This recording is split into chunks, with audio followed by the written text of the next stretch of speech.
Olá, turma, tudo bem? Como vocês estão? Eu creio que vocês estão bem, eu também estou bem. Hoje, na nossa aula de história, nós vamos fazer uma revisão do nosso conteúdo. Como vimos, nós estudamos inicialmente indígenas no Brasil. Nós vamos conhecer quais foram os grupos indígenas que habitaram há muitos anos atrás o território brasileiro, tá certo? E posteriormente vamos estudar cultura clássica, tá certo, meus amores? Então, é importante que cada um de vocês se coloque no lugar silencioso, confortável com o seu material à mão. Isso vai ajudar você fundamentar a sua videoaula, tá certo? Então vamos iniciar. Eu leio daqui e você lê daí. Então vamos lá. Povoamento do Brasil. Conforme vimos no capítulo 3, os seres humanos chegaram ao continente americano há milhares de anos. No Brasil, já foram encontrados vestígios dos primeiros grupos, dos primeiros habitantes em diferentes regiões do país. Estes vestígios indicam que os indígenas que aqui viviam tinham diversos modos de organização social e cultural muito diferentes. Ok, então vamos lá, vamos entender. Os indígenas que aqui habitaram há muitos anos atrás, eles tinham características diferentes uns dos outros. Características culturais, questão de organização social, culturas diferentes, tudo os diferenciava. E o primeiro grupo que nós vamos estudar são os paleoíndios. Por volta de 2.000 anos atrás, o Brasil era habitado por povos chamados paleolíneos. Quais são as características desses povos? Eles eram caçadores, pescadores e coletores de raízes e frutos. Ok, turma? Então vamos lá. Entre os vestígios arqueológicos dos povos paleolíndios estão ferramentas, utensílios, objetos cerimoniais e fósseis. Na região do município de Lagoa Santa, no estado de Minas Gerais, foram encontrados milhares de fósseis de seres humanos e de animais da megafauna. E aí nós já vimos toda a conceituação de megafauna, não é? Então agora nós vamos estudar, relembrar um outro grupo ou um outro povo. São os povos dos sambaquis. Entre os primeiros habitantes do Brasil estão os povos dos sambaquis, que viviam principalmente na região do litoral. Mas o que são sambaquis? Palavra de origem tupi, sambaqui significa amontoado de conchas. Os sambaquis são montes que podem ser formados por diferentes objetos, como fragmentos de cerâmica, de pedras e de ossos, ferramentas, armas e restos de fogueira e de alimento, como peixes, ostras e marisco. Os mais antigos sambaquis datam de cerca de 10.000 anos atrás. É importante que vocês, meus queridos, revejam as atividades, principalmente tirem as suas dúvidas, vá lá no nosso privado, por favor, tirem as dúvidas que porventura vierem aparecer, tá certo? Além dos sambaquis litorâneos, existem os chamados sambaquis fluviais, que são vestígios encontrados em regiões do interior do Brasil, como no Vale do Ribeira, em São Paulo, e nas proximidades dos rios Xingu e Guaraporé, na bacia do rio Amazonas. Essa atividade ela já foi realizada e corrigida, e agora nós vamos conhecer os povos Tupi e Macro-G.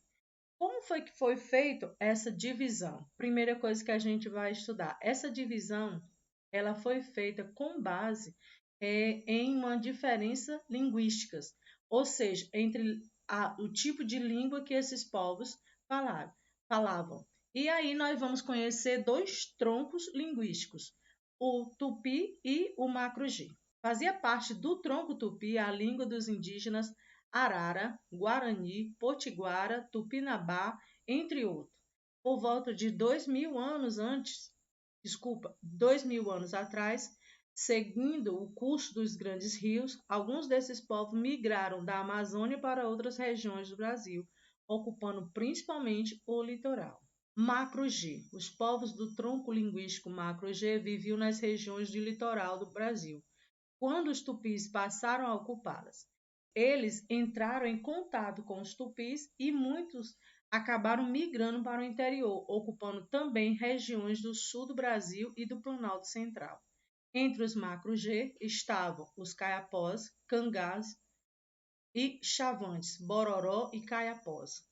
Os indígenas macro-G viviam em aldeias, olha só, hora de sublinhar, em aldeias construídas perto dos rios, praticavam agricultura e dependiam também da caça, da pesca e da coleta para sobreviver. Os povos da região amazônica. Vestígios arqueológicos indicam que a região amazônica já era habitada por povos indígenas, milhares de anos antes da chegada dos europeus. Quais eram esses povos? Os povos Marajoara, povos que habitavam a ilha de Marajó, no foz do rio Amazônia. Eles conheciam técnicas de manejo das águas e construíam suas aldeias na beira dos rios, deslocando-se nas épocas de cheia para grandes aterros chamados tessos. Os tessos tinham tamanho variado e, além de serem usados para habitação, podiam servir também como cemitérios e centros cerimoniais. Entre os vestígios dos Marajoara estão principalmente os artefatos de cerâmica, como urnas funerárias, tigelas, vasos e enfeites corporais e estatuetas. E aqui nós vamos visualizar os tessos, né? E olha só, Tapajós. Vamos conhecer um outro grupo de povos que habitavam a Amazônia. Os Tapajós viviam na região do foz do rio Tapajós, do município de Santarém, no Pará, por volta de 1000 anos atrás. Eles praticavam agricultura, cultivavam produtos como a mandioca e milho, além de realizarem trocas comerciais com os povos da região. E aí você já percebe uma diferenciação na organização e nas atividades que eles praticavam, dos Marajoaras para o Tapajós. E aí você vai percebendo que vai havendo uma evolução desses povos, da história desses povos. Fazia parte da cultura tapajônica a produção de objetos de cerâmica, os quais demonstram a riqueza cultural desse povo, certo? E qual é o nosso tema? O nosso tema é Ocidente Clássico. Como?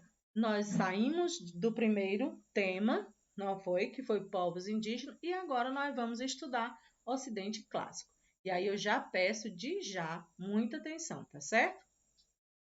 Mas aí você observa que nós estamos vendo uma corrida, não é? Um tipo de esporte que é praticado também nas Olimpíadas. A cultura clássica. O que é essa cultura clássica? Como nós vamos dizer assim, conceituar cultura clássica? Primeiramente, vamos entender o período em que isso aconteceu, né? Em que essa cultura clássica foi formada. Antiguidade. Antiguidade clássica é o período de mais de 1000 anos da história da Europa, em que as civilizações grego e romana se destacaram pelo conjunto de conhecimentos que adquiriram. Entre os séculos V a.C. e o século IV a.C., a civilização grega desenvolveu muitos conhecimentos nas áreas da matemática, da física, da geografia, arquitetura, pintura, escultura e literatura. Também criou o teatro, a filosofia e importantes obras de história. A civilização romana se destacou pela criação de um eficiente sistema de leis, pela organização militar, pela arquitetura e pela engenharia. Então, naquele momento da antiguidade, a civilização romana, ela se destaca por conta dessas características, pelo sistema de lei que ela criou, que aquela civilização desenvolveu, pela organização militar, pela arquitetura, pela engenharia. Em 146 a.C., os romanos conquistaram os territórios gregos e incorporaram vários elementos da cultura. Essa incorporação, ou essa mistura, por assim dizer, permitiu que a cultura romana enriquecesse e a grega se expandisse por diversos territórios. Chamamos esse conjunto de conhecimentos obtidos pelos gregos e pelos romanos durante a antiguidade de cultura clássica. E aí nós vemos a conceituação de cultura clássica. A cultura clássica na atualidade. Quais são os, vamos dizer assim, os exemplos dessa cultura clássica que hoje é possível ver na nossa cultura? Vamos lá. A cultura clássica é tão importante que se tornou a base da cultura ocidental e permanece até os dias atuais. Vamos conhecer mais sobre esse assunto.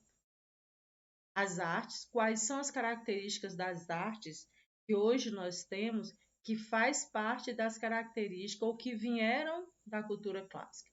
Os padrões do que é considerado belo na cultura clássica podem ser vistos em sua arquitetura, escultura, pintura, nas quais se destacam as ideias de simetria, harmonia e proporção. Então, vamos lá. Os padrões do que é belo, do que é considerado belo na cultura clássica, pode ser visto na arquitetura, escultura e pintura, nos quais se destacam as ideias de simetria, harmonia e proporção. Isso pode ser percebido tanto no formato das construções, como na representação do corpo feito pelos gregos e pelo romano. Esse estilo de arte influenciou artistas do Renascimento europeu do século XV e pode ser visto até os dias atuais. Então, uma das fortes características da cultura clássica é possível a gente ver nas construções, na forma como o corpo humano é representado, por exemplo, na escultura, na pintura, essa ideia de simetria, de harmonia e de proporção, ela é característica das artes da cultura clássica. Cultura essa desenvolvida pelos gregos e pelos romanos. E a política? O debate de ideias entre os cidadãos e as decisões sobre como melhorar a vida na cidade ou no país eram muito importantes para gregos e romanos. A política, como construção do bem comum, mostra a influência da cultura clássica na maioria dos países, incluindo o Brasil. Então, a proposta que é característica da cultura clássica dentro da política, é o diálogo, é o debate, e esse debate vai fomentar a criação, a construção de um governo onde busca o bem comum, onde busca encontrar uma política harmoniosa, onde todos possam dar as suas opiniões e fazer com que essa área, por assim dizer, da sociedade, a política, possa ter novos rumos no respeito à opinião de cada um e na construção de uma política mais ética, mais digna. Esporte. Quais são as características do esporte que recebemos da cultura clássica? A prática de esporte era um elemento importante na cultura clássica. Na antiguidade, os gregos criaram os Jogos Olímpicos, composto por 13 competições, entre corridas, saltos, lutas e disputa com cavalos.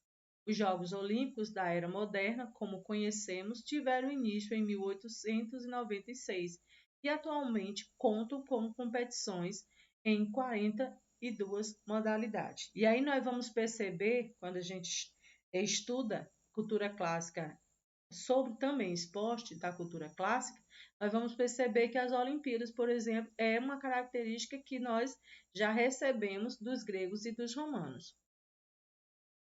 Mitologia. A mitologia grega e romana também constitui uma importante característica da cultura clássica, pois elas representam narrativas que estavam ligadas às crenças religiosas de gregos e romanos e estão presentes em nosso cotidiano até hoje. Por exemplo, a palavra março, referente ao mês, é uma homenagem a Marte, deus da guerra. O nome dos planetas do nosso sistema solar também homenageiam deuses, entre eles Júpiter, Vênus e Saturno. Alfabeto grego. O alfabeto grego ele serviu de base para a construção de outros alfabetos e proporcionou também uma melhor comunicação entre aqueles povos. Vamos lá. A literatura grega. A escrita grega foi fundamental para o desenvolvimento da literatura, que possibilitou que poetas, narradores, historiadores, dramaturgos e filósofos escrevessem suas obras. Então, a literatura grega, ela traz um potencial muito forte para que houvesse a escrita dos poemas, das narrações, da forma histórica como essa cultura foi conhecida, das peças teatrais, dos textos filosóficos. A literatura grega, ela é e foi fundamental para o início dessa construção literária. Os gregos se destacaram na poesia com Homero, a quem se atribui a autoria dos poemas épicos Ilíada e Odisseia, com Hesíodo, autor dos poemas Teogonia e os Trabalhos e os Dias, entre outros. A mitologia grega é uma fonte de informação religiosa e que também apresenta um conjunto de histórias, de mitos, que buscam explicar a origem dos deuses da terra e de elementos da natureza. As histórias mitológicas podem ser interpretadas como visão sobre os atos, os valores e as características do comportamento de homens e mulheres. Os gregos eram politeístas, ou seja, acreditavam em vários deuses. As divindades gregas eram consideradas imortais, mas apresentavam algumas características humanas, principalmente as relacionadas à emoção, como raiva, rancor, ciúme, alegria e vingança. Sendo as narrativas mitológicas, os principais deuses e deusas gregas moravam no Olímpio, e a mais alta montanha da Grécia. Filosofia grega. Para os gregos antigos, muitas coisas eram explicadas por meio da história mitológica. Mesmo assim, algumas pessoas conhecidas como amigos da sabedoria ou filósofos buscavam explicar a natureza, o mundo e o ser humano por meio do pensamento racional e do conhecimento direto. A filosofia grega ela potencializou a explicação com um viés firmado na razão e no conhecimento direto. Mas isso não aconteceu rapidamente. Antes foi preciso que os gregos criassem a escrita para registrar suas leis, utilizassem a moeda para as trocas comerciais e o calendário para definir a passagem do tempo. O debate de ideias em praças públicas também foi um outro elemento fundamental para o nascimento da filosofia. Com isso, os gregos criaram uma nova prática social em que o valor das pessoas e suas ideias eram respeitados por todos. Isso colaborou para o pensamento filosófico surgir e se desenvolver na Grécia Antiga. O latim. O latim surgiu no século 8 a.C., na região do Lácio, na Península Itálica, e se tornou uma língua oficial do Império Romano no século II. Junto com as conquistas militares de território, os romanos exerciam domínio cultural sobre os povos dominados, obrigando todos a obedecerem às leis de Roma e principalmente a usarem a língua latina. Isso contribuiu para que ela fosse difundida por todo o extenso Império Romano. A língua latina é conhecida por ser concisa, isto é, dizer muitas coisas de modo breve e claro. Isso pode ser visto em alguns ditados em latim. O direito romano. Uma das manifestações da presença da cultura romana atualmente está nas leis que organizam nossa sociedade. Isso acontece porque o direito foi uma das maiores criações da civilização romana. Tudo começou em 450 a.C., quando os romanos estabeleceram seu primeiro código escrito, conhecido como Lei das 12 Tábuas. São leis tão importantes que continuam vigorando com várias alterações por cerca de 1000 anos em todo o Império Romano. Foi um estudioso das leis chamado Ulpiano quem resumiu os princípios do direito romano: viver honestamente, não lesar os outros, dar a cada um que é seu. Mesmo o fim do Império Romano do Ocidente, no ano de 476, não foi capaz de extinguir as leis das 12 tábuas. Justiniano, governante do Império Romano do Oriente, em 527, encarregou uma comissão de estudiosos em direito de reunir e organizar todas as leis romanas em um código, o qual foi concluído em 3 anos, chamado Corpus Juris Civilis. Quais são as características desse Corpus Juris Civilis? Ele serviu de base para a criação de sistemas de leis de muitos países da atualidade, como, por exemplo, a Alemanha, Itália, França, Bélgica e Brasil. Essa obra jurídica é estudada atualmente na disciplina de Direito em cursos de Direito no Brasil. Conheça abaixo alguns princípios do Corpus Juris Civilis que estão presentes em nossas leis. Ninguém sofrerá penalidade pelo que pensa, Ninguém pode ser retirado à força de sua própria casa. O encargo da prova fica com aquele que afirma e não com aquele que nega. E aqui nós temos uma atividade que já nos foi proposta em nosso roteiro, e aqui a gente encerra nossa aula de história. E eu convido você a fazer uma segunda leitura, observando todas as características, tanto do primeiro texto como também do segundo texto. Isso vai dar condições de você realizar as suas atividades com êxito e com alegria. Então, meus amores, beijos e até a